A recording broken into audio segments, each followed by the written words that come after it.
My son destroyed me at my wife's funeral, not with his fists, with his words, in front of 50 people who watched me crumble. Don't expect a dime from mom's 92 million, Dad. You're just the worthless failure who couldn't save her.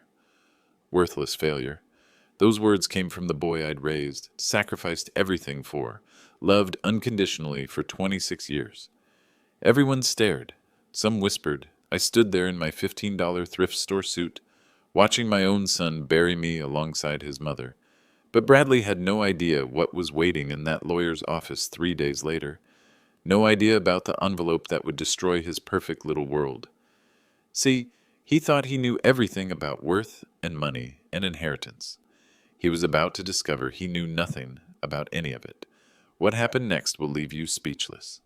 But let me tell you how we got here, how a marriage counselor's son became so obsessed with wealth that he forgot about love. Bradley wasn't always like this. Growing up, we were close. I was an adjunct professor making $32,000 a year teaching American history at Denver Community College. We lived in a small rental house on Maple Street, 2 bedrooms, 1 bathroom, a kitchen where the refrigerator made sounds like a dying animal. Rosalind worked part-time at a dental office. Bradley wore hand-me-downs from his cousin Jake and brought peanut butter sandwiches to school in brown paper bags we reused until they fell apart. But we were happy. Friday nights were pizza and board games. Saturdays were hiking in the mountains, free entertainment for a family that counted every dollar. Sundays were pancakes and church, where Bradley sang in the children's choir with the voice of an angel. He was smart. Brilliant, actually. Teachers called him gifted. Standardized test scores in the 99th percentile. Full scholarship to Northwestern for business school, which saved us from debt we could never have managed. College changed him. Not immediately. The first year, he called every Sunday. Told us about his classes, his roommate, the dining hall food that wasn't as good as his mother's cooking. He was still our Bradley, excited, curious, grateful for everything. But by sophomore year, the calls became less frequent. Junior year, they practically stopped.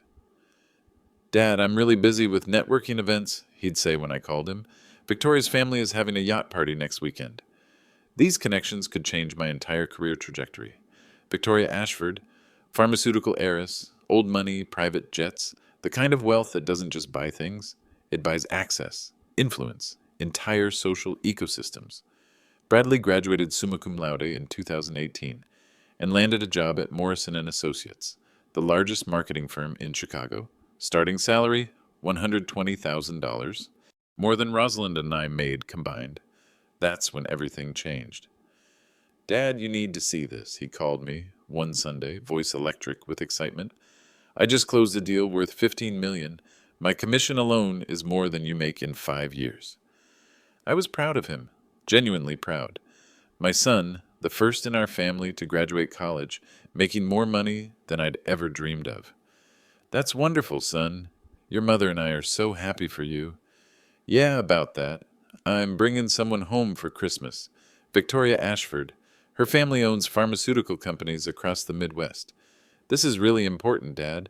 Victoria was lovely, polite, well-educated, the kind of person who spoke 3 languages and knew which fork to use for salad. But there was something in the way she looked around our little house. Not mean, exactly. More like studying. Like an anthropologist observing a primitive culture. At dinner, Bradley kept apologizing. Sorry about the mismatched plates, Vic. Dad's still using stuff from the 80s. Sorry about the heat being so low. Professor salaries, you know. We're still paying off student loans. Sorry about the wine. It's from a box, but it's actually not terrible. Each apology felt like a small cut. Death by 1,000 tiny embarrassments.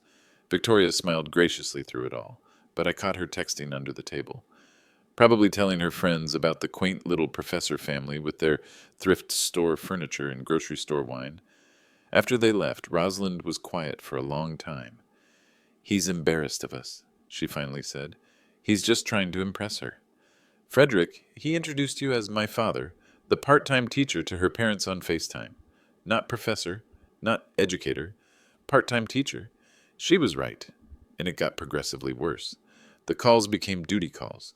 Christmas visits turned into Christmas Eve visits, then Christmas afternoon visits. Always with Victoria, always with subtle apologies for our modest lifestyle, always with the underlying message that this was temporary. Soon he'd be successful enough to leave all this behind. But the real breaking point came when Rosalind got sick.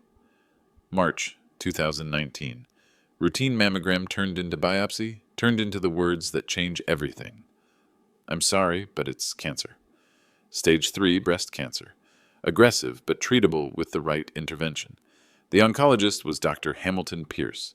Young, confident, expensive watch, BMW in the parking lot, the kind of doctor who made you feel like everything would be fine as long as you could afford his expertise. The treatment protocol will be aggressive, Dr. Pierce explained, spreading x-rays across his mahogany desk like he was dealing cards. Surgery, chemotherapy, radiation, but the success rate is excellent for someone your wife's age. How much will it cost? With your insurance, maybe $40,000 out of pocket over 18 months. Very manageable for most families. Most families. Not our family. I had $800 in savings. Our checking account usually hovered around $200. We lived paycheck to paycheck, like 60% of Americans, one emergency away from financial catastrophe. That night, I called Bradley. Dad, that's terrible news about Mom. How can I help? Relief flooded through me like cool water. We'll need help with the medical bills. The insurance doesn't cover everything, maybe $20,000 over the next year? Long pause, background noise, restaurant chatter, clinking glasses. He was at dinner somewhere expensive. Dad, I just bought a condo in Lincoln Park. Victoria and I are planning a wedding for next fall.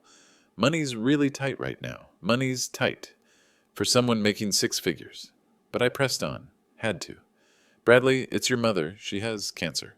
Another pause. Longer this time. I know. And I feel awful about it. But you guys have insurance, right? It should cover most of it. It covers 60%. Then maybe you could take out a loan? Against the house? We didn't own a house. We'd been renting the same place for 12 years. Son, I've been teaching for 20 years. My credit isn't... I don't qualify for large loans. What about a second job? Uber? DoorDash? Lots of people do gig work now to supplement their income. A second job. To save his mother's life. Like it was a minor inconvenience. A temporary budget adjustment. Bradley, your mother has cancer. This isn't about supplementing income. This is about survival. I understand that, Dad. But I can't just... Victoria's family has certain expectations about our financial stability. If I start asking them for money, Victoria's family, their expectations, while his mother was fighting for her life. Forget I asked, I said quietly. Dad, don't be like that. Maybe in a few months, when the wedding expenses are behind us. A few months. His mother might not have a few months. After I hung up, Rosalind took my hand. It's okay, Frederick. We'll figure it out.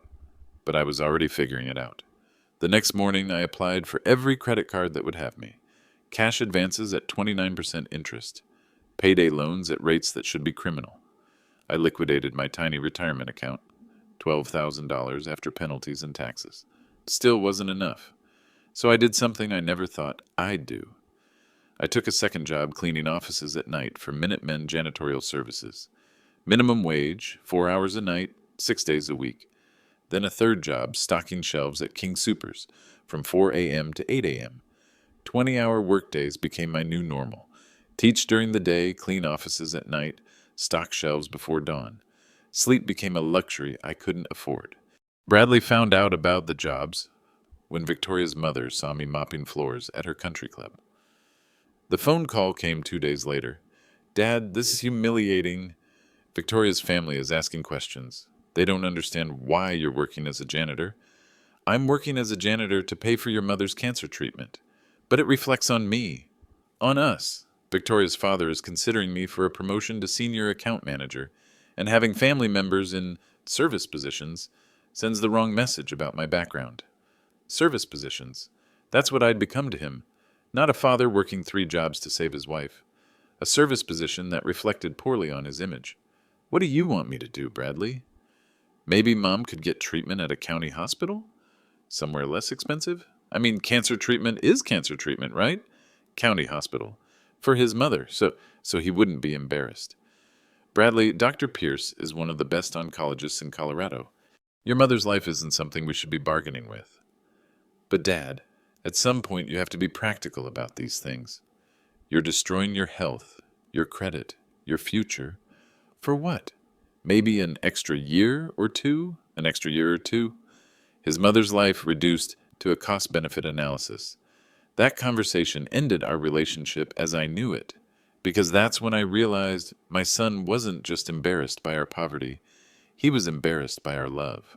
The call that destroyed our relationship came 8 months later, November 2020, Saturday night. I was grading papers in my studio apartment, the place I'd moved to after losing our rental house to medical debt. Concrete walls, Murphy bed, kitchenette that consisted of a hot plate and a mini fridge. Rent? $450 a month, which was all I could afford after paying Rosalind's medical bills. 23 students in my Introduction to American History class, most of them working 2 jobs, just like their professor. Most of them struggling to pay for textbooks, just like their professor's family had struggled to pay for cancer treatment. My phone rang at 11:47 p.m. Bradley. Dad, we need to talk. His tone was different, harder, more confident. The voice of someone who'd made a decision and wasn't interested in discussion. What's wrong? Nothing's wrong. Everything's finally right. Victoria and I got engaged tonight. Dinner at Le Bernardin, ring from Tiffany, photographer to capture the moment. It was perfect. Congratulations. I'm happy for you both. Are you? Because Victoria's family is asking uncomfortable questions about the wedding guest list. I set down my red pen. The essay I was grading, a sophomore's analysis of the Great Depression, suddenly seemed prophetic. What kind of questions? About you. About why Mom's ex-husband would be invited to our wedding. Ex-husband? Son, your mother and I are separated, not divorced. It's the same thing, Dad. You haven't lived together in almost 2 years. Mom's with Dr. Pierce now. They're talking about marriage. It's time everyone accepted the new reality. New reality.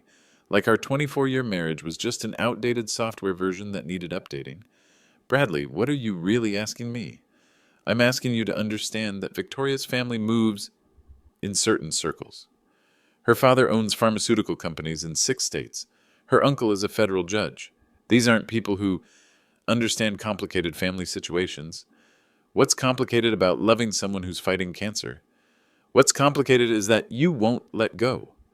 Mom has moved on. She's with someone who can actually provide for her. Someone successful, respected, financially stable. But you keep calling the hospital, sending cards, acting like you're still part of her life. Still part of her life. Like 24 years of marriage could be canceled with a separation agreement. Bradley, I call once a week to check on her medical progress. I send birthday cards and get well cards. That's what people do when they love someone. But that's exactly what you shouldn't be doing. That's what makes this whole situation weird and uncomfortable. Long pause. I could hear restaurant noise in the background. He was at some expensive place, probably celebrating his engagement while telling his father to disappear. Dad, I need you to understand something. Mom is with a successful man now, a respected surgeon. I'm engaged to someone from an important family. We're building real lives, adult lives, professional lives, and I'm not part of that. Your part in our story is over. The words hit like a physical blow.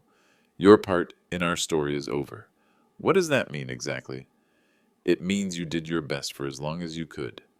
But Mom deserves more than a part-time professor can provide. I deserve more than having to explain why my father cleans toilets for a living.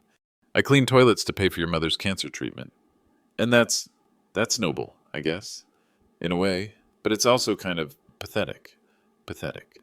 My son called loving his mother pathetic. Bradley, Dad, I'm trying to help you here. Dr. Pierce has connections throughout the medical community. He could probably get you a better teaching position somewhere, maybe in Kansas or Nebraska. Somewhere you could start fresh, build a new life, away from all this, away from all this, away from them. You want me to leave Denver? I want you to want what's best for everyone. What's best for Mom is being with someone who can give her the life she deserves. What's best for me is not having to field awkward questions about my family background at professional events. And what's best for me? What's best for you is accepting reality and moving on. I sat there in my studio apartment, surrounded by the life I'd built after losing everything to save the woman I loved. listening to my son explain why I needed to disappear for his convenience. Bradley, let me ask you something. Do you remember when you were 8 years old and broke your arm falling off your bike? Dad, please don't do this. Do you remember who sat in that emergency room with you for 6 hours? Who missed 3 days of work to take you to orthopedic appointments? That's different. Do you remember who helped you with your college applications? Who drove 12 hours through a snowstorm to bring you soup when you had pneumonia your sophomore year? Dad, stop. Who taught you to drive? Who walked you through your first heartbreak when Jenny Morrison broke up with you before prom? Who believed in you when you didn't believe in yourself? You're being manipulative. I'm being honest. I'm your father. That doesn't stop because you're embarrassed by my tax bracket. You're not just my father anymore. You're my father who works as a janitor. You're my father who lives in a studio apartment. You're my father who everyone looks at with pity. The truth, finally. So what do you want from me, son? I want you to disappear. Quietly. With dignity. Find someone your own age, your own economic level, your own social class. Start over somewhere else. And if I don't, then you'll find out what it's like to have no family at all. The line went quiet.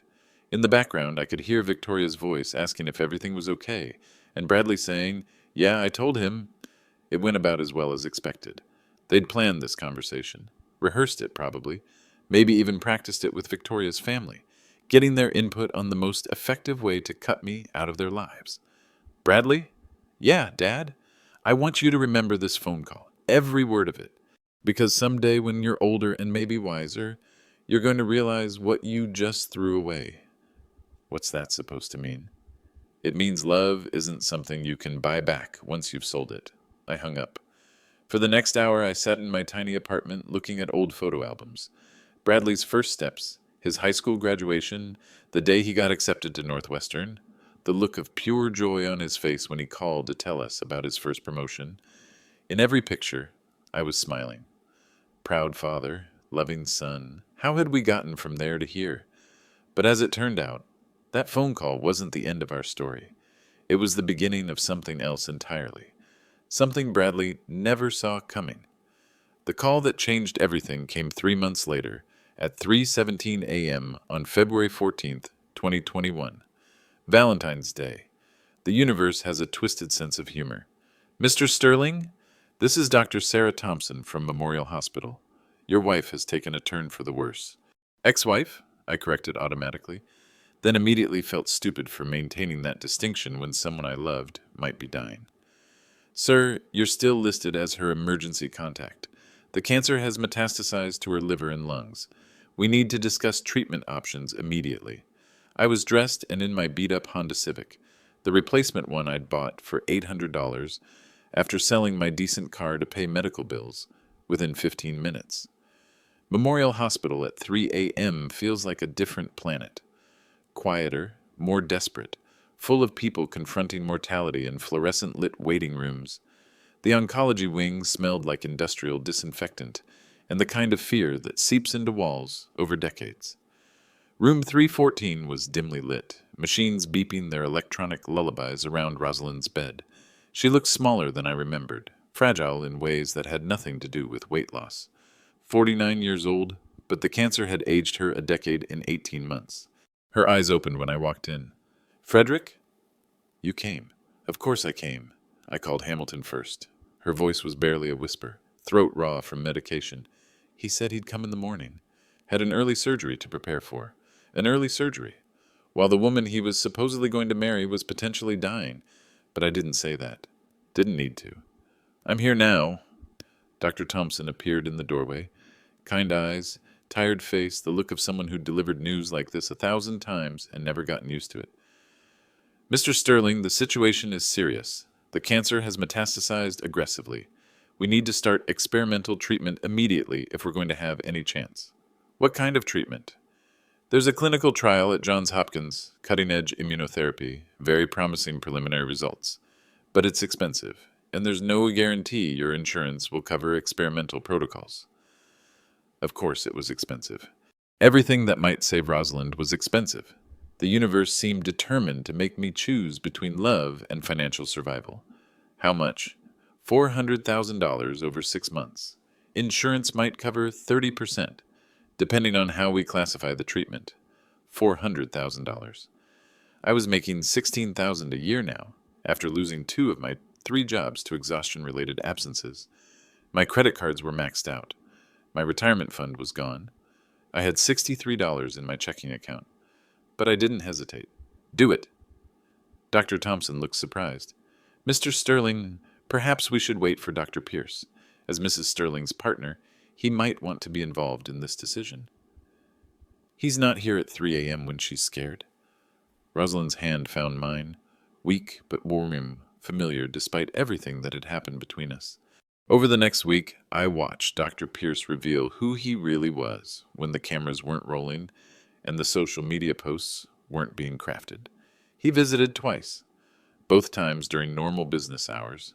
Both times he spent more time reviewing charts and talking to doctors about prognosis than talking to Rosalind about how she felt. I, meanwhile, had moved into the hospital, sleeping in the chair beside her bed, eating cafeteria food, showering in the visitor's bathroom. The nursing staff stopped questioning my presence. They'd seen enough families to recognize real devotion when they saw it. On February 20th, Dr. Pierce pulled me aside in the hospital cafeteria. "Frederick, we need to be realistic about this experimental treatment." "What do you mean?" He was wearing a $1,000 suit and a watch that cost more than my annual income. Everything about his appearance screamed success, competence, the kind of man who made smart decisions based on facts and logic. The success rate is 30%. 30% for $400,000. So maybe it's time to focus on quality of life instead of quantity. Make her comfortable. Hospice care. Let her go peacefully instead of putting her through months of aggressive treatment that probably won't work. Let her go peacefully. Give up on her. Hamilton, are you saying we shouldn't try to save her? I'm saying we should be practical. You've already bankrupted yourself once for treatments that barely bought her 18 months. Do you really want to do it again? If it might save her life? Yes. Frederick, look at yourself. You're living in a studio apartment, working minimum wage jobs, aging before your time. Is this really how you want to spend your remaining years? My remaining years. Like I was already dead and just didn't know it yet. This isn't about me. Everything is about someone, Frederick. And right now, you're destroying your future for someone who, let's be honest, chose to be with me instead of you. That night, I sat with Rosalind while she slept. The monitors beeped their steady rhythm, marking time in a place where time felt both infinite and desperately short. At 4 a.m., she woke up. Frederick? I'm here. Why are you still here? The question wasn't accusatory. It was wondering. Like she genuinely couldn't understand why someone would choose to stay in a place this difficult, this heartbreaking, this expensive. Because I love you. Tears started rolling down her cheeks. Hamilton thinks the experimental treatment is too risky, too expensive. What do you think? I think I want to fight. Then we fight. We? I'm not going anywhere, Rosalind. Not until you tell me to go. She was quiet for a long time, processing something. I was so wrong about everything, Frederick. I thought money would make me happy. I thought status would protect me from being hurt. You don't have to explain. Yes, I do. Because I need you to understand why I made the choices I made, and why I'm about to make different ones. What I discovered next would shatter everything I thought I knew about the past 2 years. It started with a phone call from Lucas Collins, Rosalind's estate attorney, 3 days after Dr. Pierce's realistic conversation about letting her die peacefully. Mr. Sterling, I need to speak with you about your wife's financial affairs. In private. It's urgent. Ex-wife, I corrected automatically. And why me? Shouldn't you be talking to Dr. Pierce? He's been handling her financial matters.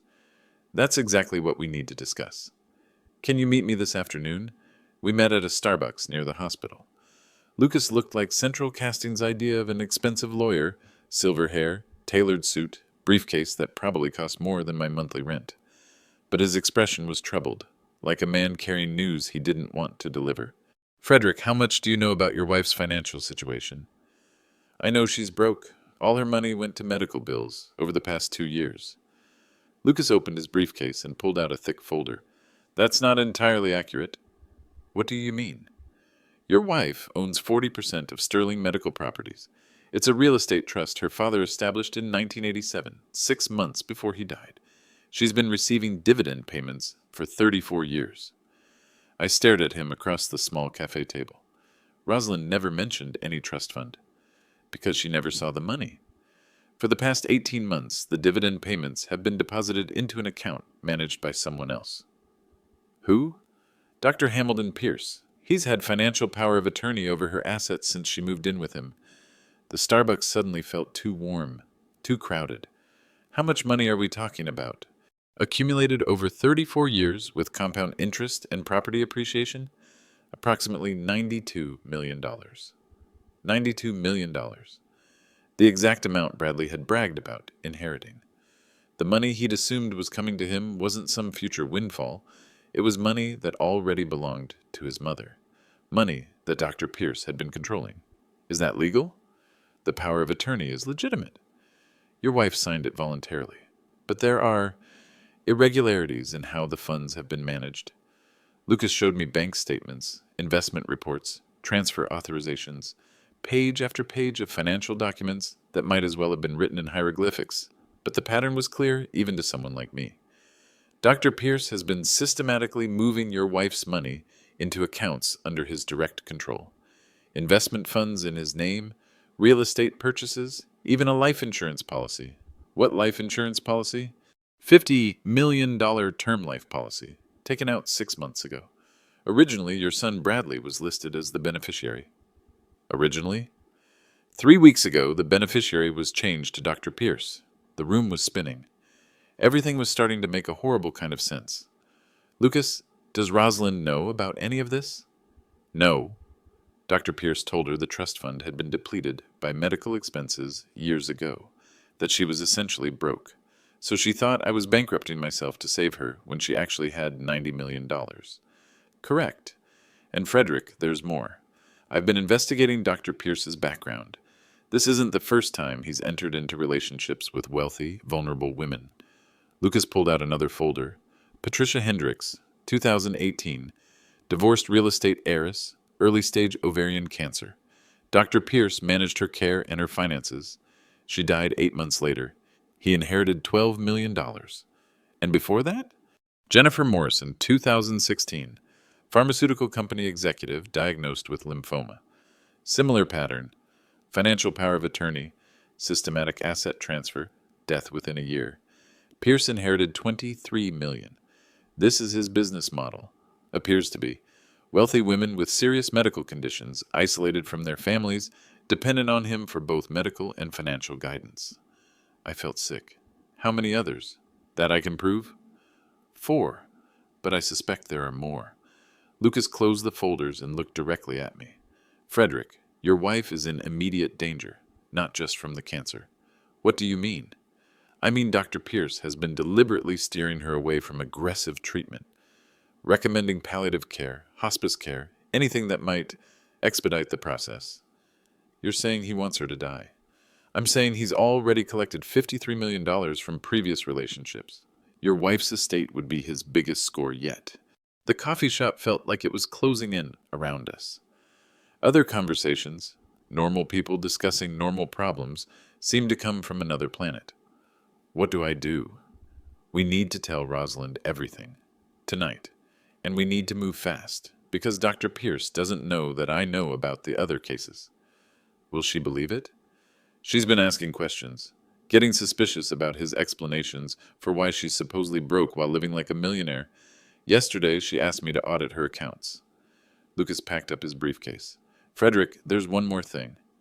The experimental treatment at Johns Hopkins? The $400,000 trial? What about it? It's already been paid for. From your wife's trust fund. Dr. Pierce authorized the payment 2 weeks ago, but he told the hospital to wait for his approval before telling Mrs. Sterling. Why would he do that? Because he wanted to be the hero who found a way to pay for it. Solidify his position as her savior before she got too suspicious about the money. I sat there trying to process everything. Rosalind had $90 million. Dr. Pierce was a serial killer who targeted wealthy cancer patients. The treatment that might save her life was already paid for with her own money. And I had been working myself to death for nothing. Lucas, when do we tell her? Tell her. Tonight. because tomorrow might be too late. I found Rosalind sitting up in bed that evening, more alert than I'd seen her in months. The experimental treatment was already beginning to work. Her color was better, her breathing easier. Frederick, Lucas said he talked to you today. He told me some things. I'm not sure I understand all of them. Sit down, please. I sat in the chair I'd occupied during hundreds of hospital visits over the past 3 years. The same chair where I'd held her hand during chemotherapy, where I'd read her mystery novels during radiation treatments, where I'd watched her sleep off anesthesia after surgery, the same chair where Dr. Pierce had told me to give up on her. I need to tell you what I've learned about Hamilton, about everything. Rosalind, you don't have to. Yes, I do, because I need you to understand why I made the choices I made, and why I'm about to make very different ones. She reached for the bedside table and pulled out a thick folder. Financial documents, bank statements, legal papers. When I moved in with Hamilton 18 months ago, I thought I was doing the right thing. For you, for me, for everyone. You were killing yourself trying to pay for my treatment. Working 3 jobs, borrowing money at ridiculous interest rates, destroying your health and your future. I wanted to help. I know, but I couldn't watch you sacrifice everything for me. Hamilton offered stability, medical expertise, financial security. It seemed like the logical choice. What changed? I started asking questions. About my father's trust fund, about why I never saw any documentation of my medical expenses, about why Hamilton always handled the financial conversations with my doctors. She opened the folder and showed me bank statements. Months of transfers, investments, account movements. Frederick, do you know what Hamilton told me when I asked about the trust fund last month? What? He said it had been depleted years ago, bad investments by my father's financial advisor. He said there was nothing left, that the only reason I could afford cancer treatment was because you were sacrificing everything. But that wasn't true. No, I've had $90 million sitting in accounts I didn't know existed, while I watched you work yourself into exhaustion to pay for treatments that my own money could have covered 100 times over. The anger in her voice was controlled, focused, the kind of rage that comes from complete betrayal. There's more, Frederick. Much more. She pulled out another set of documents. The life insurance policy Hamilton took out. The $50 million one, he said, was for estate planning. What about it? He told me it was to make sure Bradley would be taken care of if something happened to me. The responsible thing to do for a mother with cancer. But Lucas said he changed the beneficiary. 3 weeks ago, right after my last round of test results showed the cancer spreading to my liver. Her voice was ice cold. He was betting on me dying, Frederick. Counting on it, I felt like someone had punched me in the stomach. He wanted you to give up the experimental treatment. He wanted me to die quickly and quietly so he could collect $50 million. And Frederick, I think he's been influencing my treatment decisions from the beginning. What do you mean? Remember when Dr. Thompson first recommended aggressive chemotherapy? Hamilton talked me out of it, said it was too harsh, that I should consider gentler alternatives. The gentler alternatives didn't work. Exactly. When radiation was recommended, he said it might be too much for someone my age. When the experimental immunotherapy was mentioned 6 months ago, he said it was too risky, too experimental. The pieces were falling into place in the most horrible way. He's been sabotaging your treatment. He's been steering me toward dying as quickly as possible. And Frederick, Lucas showed me something else. She pulled out newspaper clippings, obituaries, legal documents. Hamilton has done this before. 4 other women over the past 6 years. All wealthy, all with serious medical conditions, all dead within 18 months of starting relationships with him. Jesus. Patricia Hendricks, Jennifer Morrison, Sarah Chen, Michelle Rodriguez, all cancer patients, all isolated from their families, all dead with Hamilton Pierce as their sole beneficiary. The hospital room felt like it was closing in around us.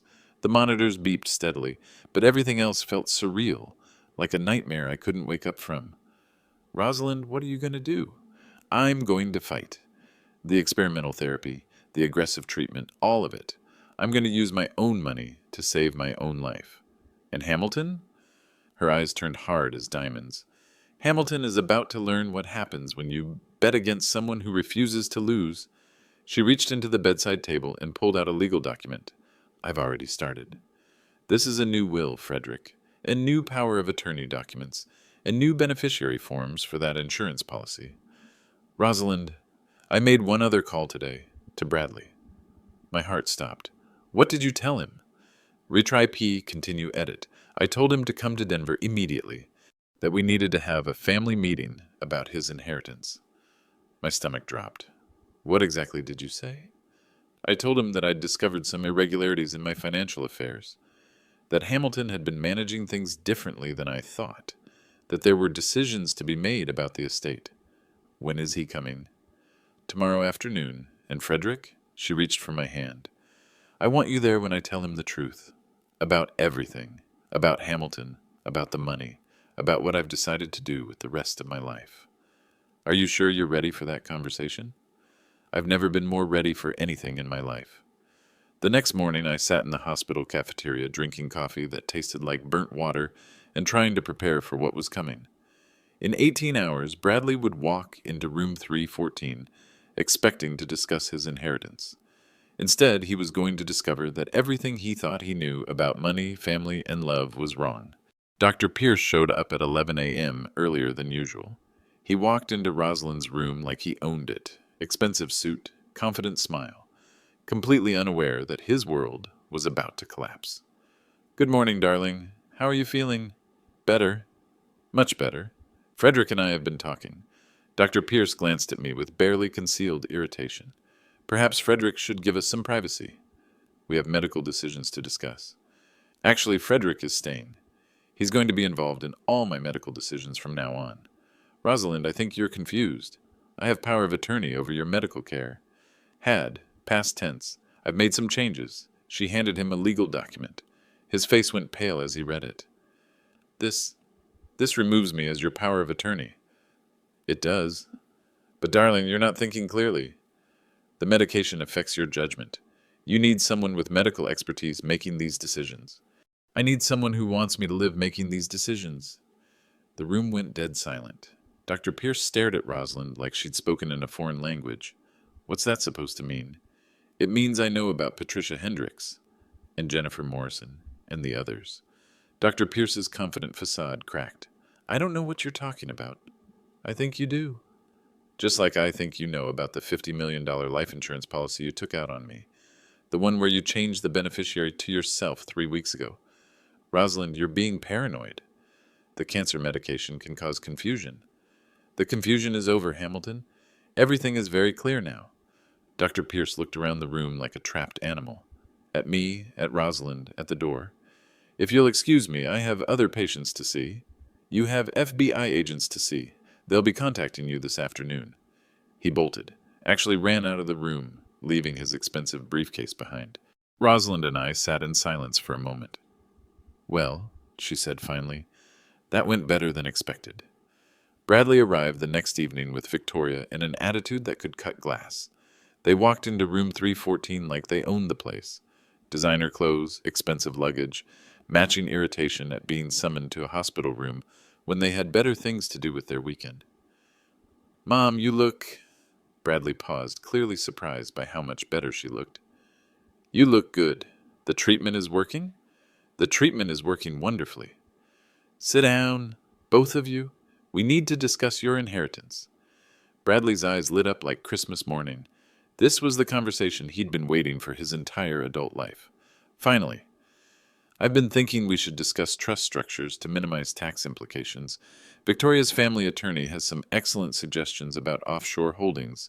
Bradley, stop talking and listen. The sharpness in Rosalind's voice surprised everyone, including me.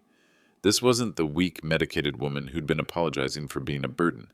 This was someone who'd rediscovered her backbone. There are things you need to know about your grandfather's estate. Things that Hamilton never told you. Things I only learned this week. She gestured to the chair beside her bed. Sit. Both of you. Bradley sat reluctantly. Victoria remained standing, checking her phone like she had somewhere more important to be. You know about the $92 million? Of course. It's been our family's security blanket for years, the foundation of everything we've planned for our future. And what did you think when your father was working 3 jobs to pay for my medical care? Bradley shifted uncomfortably. Honestly, I thought Dad was being dramatic. making unnecessary sacrifices. I figured you had medical insurance through Hamilton, that most of it was covered. You figured wrong. Rosalind pulled out the bank statements that Lucas had provided, months of documentation showing the systematic plundering of her accounts. Bradley, every dollar your father spent on my treatment came from his own pocket. Every loan he took, every extra job he worked, every sacrifice he made was real and necessary, while I had more than enough money to pay for the best medical care in the world. Bradley stared at the documents like they were written in Sanskrit. I don't understand. Hamilton stole my money, all of it. He's been systematically transferring it into accounts under his control for 18 months, and he let your father destroy his life paying for treatments that should have been covered by my own funds. Victoria stepped forward, suddenly interested. She was a pharmaceutical heiress. She understood financial statements better than most people understood their own checkbooks. These transfers, she said, studying the papers, some of them are for millions of dollars. When did these happen? Over the past 18 months, while I was living with Hamilton, while he had power of attorney over my finances, while he was telling me I was broke. Bradley was quiet for a long moment, processing this information. Mom, are you saying Dr. Pierce is a thief? I'm saying Dr. Pierce is a criminal who targets wealthy women with serious medical conditions. I'm saying he's done this to at least 4 other women. I'm saying he took out a $50 million life insurance policy on me and was betting on me dying as quickly as possible. That's impossible. Is it? Think about it, Bradley. Every time a doctor recommended aggressive treatment, what did Hamilton say? Bradley's face went pale. He said it was too risky, too expensive, that you should focus on quality of life instead of quantity. Exactly. He was steering me toward dying so he could collect insurance money. Victoria looked up from the financial documents. Bradley, this is serious. This man was systematically defrauding your mother. There's more, Rosalind continued. I've made some changes to my estate planning. Significant changes. She reached into her bedside table and pulled out a thick legal envelope. I've rewritten my will. I've changed all my beneficiary designations. I've revoked Hamilton's power of attorney and given it to someone who actually loves me. Bradley leaned forward. Who? Your father. The room went dead silent. Mom, you can't be serious. I've never been more serious about anything in my life. But Dad he's broke. He lives in a studio apartment. He works minimum wage jobs. He works minimum wage jobs because he spent every penny he had saving my life. He lives in a studio apartment because he lost everything paying for my medical care, while I had $90 million sitting in accounts I didn't know existed. Bradley stood up abruptly. This is crazy. You're making decisions based on guilt and medication. I'm making decisions based on 24 years of marriage to a man who sold everything he owned to keep me alive, including his future. Mom, please. Just think about this logically. Dad doesn't know how to manage money. He's never had money. If you give him $90 million, he'll lose it all within 5 years. Will he? Or will he use it the same way he's used everything else in his life, to take care of the people he loves? Victoria was studying the new will documents. Bradley, I think your mother has made up her mind. Vic, you don't understand. This changes everything. Our wedding, our future, our entire financial plan. Maybe that's the point, Rosalind said quietly. The will reading was scheduled for March 3rd, 2022, 1 week after Rosalind passed away peacefully in her sleep. She died the way she'd lived those final weeks, surrounded by people who actually loved her. Me on one side of the hospital bed, Bradley on the other, holding her hands as she slipped away at 4:17 a.m. on a Tuesday morning. In those final days, something fundamental had shifted in Bradley.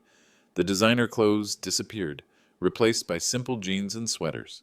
The arrogant confidence was gone, replaced by something quieter, more thoughtful, more real. Dad, I owe you an apology, he said the night before she died. We were sitting in the hospital cafeteria at 2 a.m. drinking coffee that tasted like burnt water and trying to process the fact that we were about to lose the woman who'd shaped both our lives. You don't owe me anything, son. Yes, I do. I owe you everything, and I threw it all away because I was ashamed of who we were, ashamed of being normal people with normal problems. Bradley, why did money become so important to you? He was quiet for a long time, staring into his coffee cup like it might contain answers. Do you remember when I was 12 and the Henderson family invited me to their vacation house in Aspen? I remember. Their house was like something from a magazine. Staff to do everything, cars worth more than most people's houses, everything perfect and clean and expensive. When I got home, our little rental house felt like a prison. He looked up at me with eyes that suddenly seemed much older. I was embarrassed to have friends over. Embarrassed that you drove a 15-year-old Honda with a dented bumper.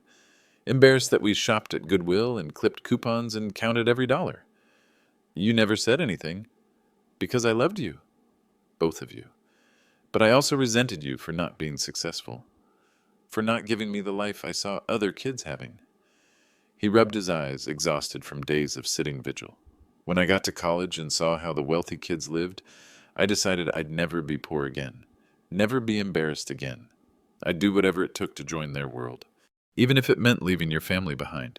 Even then, and Dad, the worst part, it worked. Victoria's family accepted me. I got promoted, I made money, I had the life I thought I wanted. What changed? Watching you these past 2 weeks, the way you cared for Mom, the way you forgave her for everything, the way you forgave me even after I told you to disappear from our lives. He looked directly at me, and for the first time in years, I saw my little boy in his face. I realized I'd spent 10 years running away from the best parts of who I am. The parts that came from you. The funeral was small, maybe 40 people who actually knew Rosalind, not the society crowd that Dr. Pierce had introduced her to. Dr. Pierce himself was notably absent. He was meeting with federal investigators about fraud charges that would eventually send him to prison for 23 years. Victoria came to the funeral but sat in the back, distant and uncomfortable. She'd broken off their engagement 2 days after learning that Bradley wouldn't be inheriting $90 million. Some relationships, it turned out, were more transactional than others. 3 days after the funeral, we gathered at Lucas Collins's law office for the reading of the will. Bradley seemed nervous as we walked into the mahogany-paneled conference room. Not excited like I'd expected. Nervous. Dad, whatever Mom decided, I want you to know I understand why she did it. What do you mean? I mean I finally learned the difference between earning something and deserving it. He straightened his tie. Not a designer tie, just a simple blue one from Target. And Dad, I hope you can forgive me someday, for all of it. I already have, son. The conference room felt different this time, smaller somehow, more intimate, just family and the people who mattered. Lucas Collins entered at exactly 2 p.m. with his leather portfolio and the same professional demeanor he'd maintained through everything. But I caught him looking at me with something that might have been approval. Gentlemen, we're here to read the last will and testament of Rosalind Sterling, dated February 20th, 2022. Bradley took a deep breath and reached for my hand. Whatever came next, we'd face it together. Lucas Collins opened his portfolio with the ceremonial precision of a man who'd delivered life-changing news for 30 years. Thank you for coming. We're here to read the last will and testament of Rosalind Sterling, dated February 20th, 2022. He pulled out official documents, notarized and witnessed, the legal framework that would determine the rest of our lives. I, Rosalind Sterling, being of sound mind and body, do hereby declare this to be my last will and testament. Bradley sat perfectly still beside me. No longer the confident heir apparent, just a son waiting to learn how his mother had judged his life. First, I want to acknowledge the profound betrayal I discovered in the final months of my life.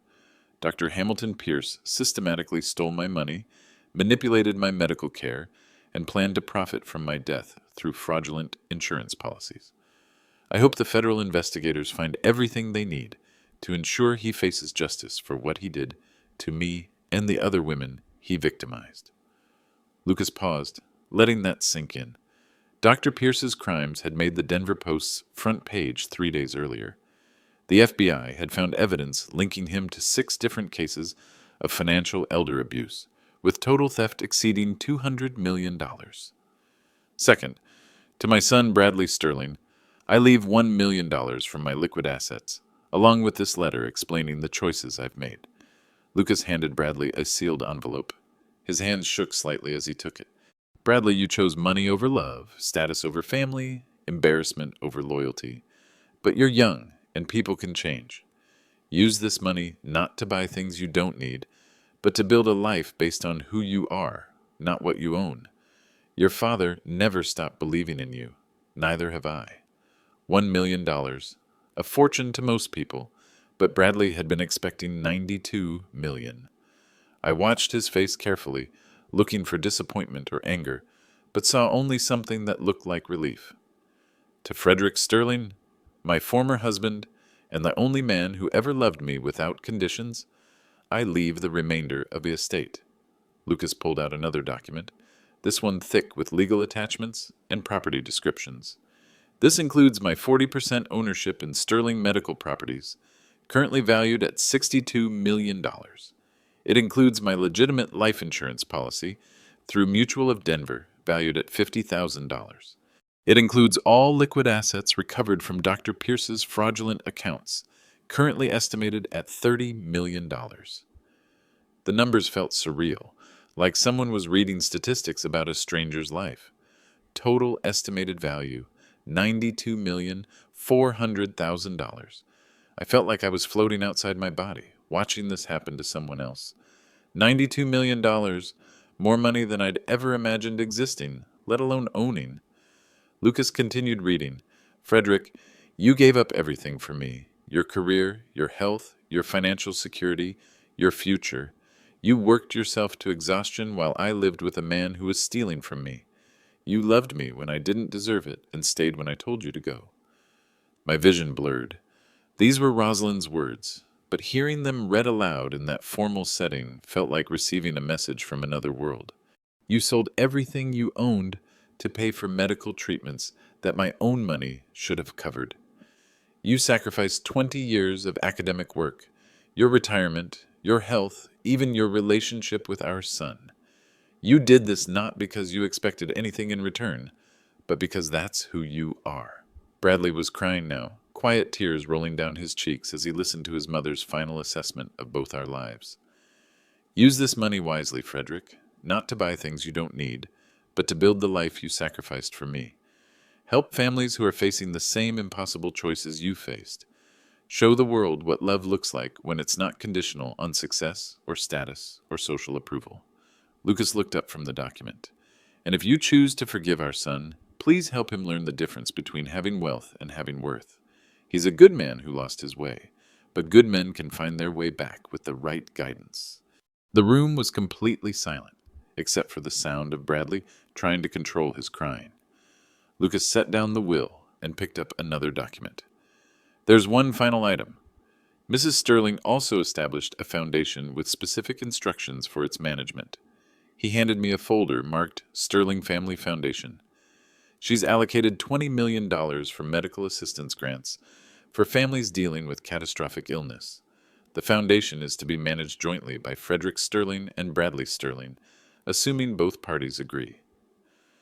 I looked at Bradley. His face was streaked with tears, but his eyes were clear for the first time in years. Dad, he said, quietly, I'd be honored to work with you, if you'll have me. Of course I'll have you. You're my son. Lucas smiled, the first genuine emotion I'd seen from him in all our meetings. Gentlemen, there's one more thing. Mrs. Sterling wanted me to read this final paragraph aloud. He picked up the will again. To anyone who hears this story, love is not measured in dollars, but respect should be. Frederick never asked for anything except the chance to love his family. That's the only inheritance that really matters. That's the only wealth that lasts. Bradley reached over and took my hand. Dad, I want to spend the rest of my life proving that Mom was right about me. That I can be the man you raised me to be. You already are, son. You already are. Outside the law office, Denver traffic hummed in the afternoon sun. Normal life continuing for normal people with normal problems. But inside that conference room, two men who'd lost their way had finally found their way back to each other, and $92 million was just the beginning of that story, not the end. 8 months later, I was standing in the office of the Sterling Family Foundation, looking over grant applications from families facing the same impossible choices I'd faced 3 years earlier. The foundation operated out of a modest building near the hospital. Nothing fancy, nothing impressive. Just a place where people could come when they needed help, and couldn't afford to wait for bureaucracy to save them. We'd helped 93 families in 8 months, covered experimental treatments that insurance companies wouldn't approve, paid for caregivers who were sacrificing everything to save someone they loved, provided housing for families who'd traveled across the country seeking treatment. Every success felt like a small victory against the universe's tendency to make love expensive. Bradley found me there on a Thursday afternoon in October, wearing jeans and a simple button-down shirt that he'd bought at Target. The designer clothes were gone forever, along with the life they represented. "Dad, the Martinez family called. Elena's treatment is working. The leukemia is in complete remission. That's wonderful news. The father wanted to thank you personally. He said you saved his daughter's life." We saved his daughter's life. Bradley had been working with the foundation since May, 3 months after the will reading. Not for money. He'd refused to take a salary, living instead off his mother's $1 million inheritance while he figured out who he wanted to be. "Dad, can I ask you something?" "Always. Do you ever regret it?" The way things turned out, I thought about his question. It was one I'd been asking myself for months. "What do you mean?" "I mean, you could have taken the money and disappeared, bought a mansion somewhere, traveled the world, lived like a king. Instead, you're giving most of it away to strangers." "Bradley, what do you think made me happier? Working 3 jobs to pay for your mother's treatment, or knowing that she was alive? Knowing she was alive. And what makes me happy now? Having $90 million in the bank, or knowing that we're keeping other families together?"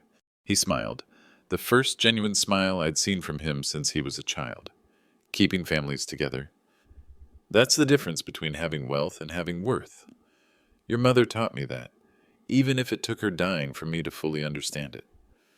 We worked together for the rest of the afternoon, reviewing applications, calling hospitals, coordinating care for people who were discovering that love and money intersect in ways that can either destroy you or save you. At 6 o'clock, Bradley packed up his laptop and looked at me across the desk we shared. "Dad, would you like to have dinner tonight? Nothing fancy, just father and son." "I'd love that." As we walked out of the office together, Bradley said quietly, "I'm proud to be your son." "I've always been proud to be your father." The Denver sunset painted the mountains gold and purple, the same colors I'd seen from that hospital window during all those long nights when I thought I was losing everything. Sometimes the best inheritance isn't money. Sometimes it's the chance to become the person you were meant to be. Sometimes it's learning that love, when it's real and unconditional, always wins in the end. And sometimes, when you're very lucky, you get a second chance to prove that wealth and worth aren't the same thing at all.